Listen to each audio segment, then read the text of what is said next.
বিকাশ থেকে পাওয়া কুপন কিভাবে ব্যবহার করবেন চলুন দেখে নিই। শুরুতে বিকাশ অ্যাপসে প্রবেশ করে আপনি যদি স্ক্রল ডাউন করে নিচের দিকে আসেন, নিচের দিকে আসার পরে দেখুন মাই অফারের পাশে কুপন নামে অপশান রয়েছে। এখন যদি কুপন অপশানে ক্লিক করি তাহলে দেখুন আপনি বিকাশ থেকে যতগুলো কুপন পেয়েছেন সবগুলো লিস্ট এখানে দেখতে পাবেন। আমি যেহেতু 2টা কুপন পেয়েছি সুতরাং এখানে 2টা লিস্ট দেখতে পাচ্ছি। প্রথমটা হচ্ছে মোবাইল রিচার্জ কুপন এবং দ্বিতীয়টা হচ্ছে পেমেন্ট কুপন। আমি প্রথম কুপনটি অর্থাৎ মোবাইল রিচার্জ কুপন এইটা ব্যবহার করব। কুপনগুলো ব্যবহার করার আগে অবশ্যই কুপন সম্পর্কে বিস্তারিত জেনে নিতে হবে।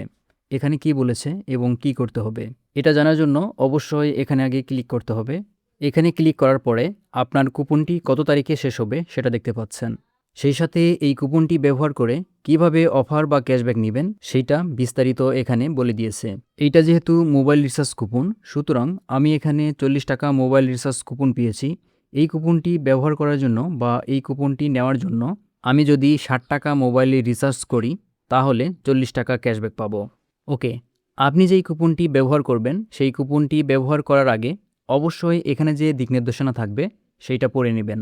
এই কুপনটি নেওয়ার জন্য যে দিক নির্দেশনা রয়েছে সেটা জেনে নিয়েছি। এখন এইটা ব্যবহার করব, এজন্য এখানে ইউজ নাও অপশানে ক্লিক করে দিতে হবে।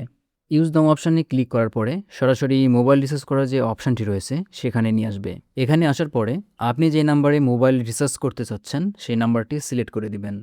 নাম্বারটি দেওয়ার পরে অপারেটর সিলেক্ট করে নিতে হবে। অপারেটর সিলেক্ট করে এখানে আসার পরে আপনাকে টাকার পরিমাণ দিতে হবে।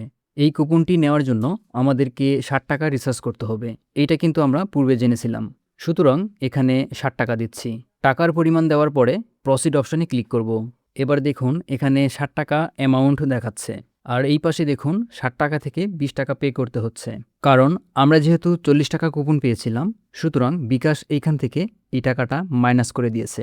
অর্থাৎ আমরা মোবাইল রিচার্জ করলে 60 টাকায় রিচার্জ হবে কিন্তু বিকাশ থেকে মাত্র 20 টাকা পে করতে হচ্ছে। এখন এখানে বিকাশের যে পিন নাম্বার রয়েছে সেই পিনটি দিয়ে কনফার্ম অপশানে ক্লিক করব। কনফার্ম অপশানে ক্লিক করার পরে দেখুন সফলভাবে মোবাইল রিচার্জ হয়ে গেল। এভাবেই মূলত বিকাশের কুপন ব্যবহার করতে হয়। ভিডিওটি এ পর্যন্তই। ভিডিওটি ভালো লাগলে অবশ্যই ভিডিওতে লাইক দিয়ে চ্যানেলটি সাবস্ক্রাইব করুন। অলরেডি সাবস্ক্রাইব করে থাকলে অসংখ্য ধন্যবাদ।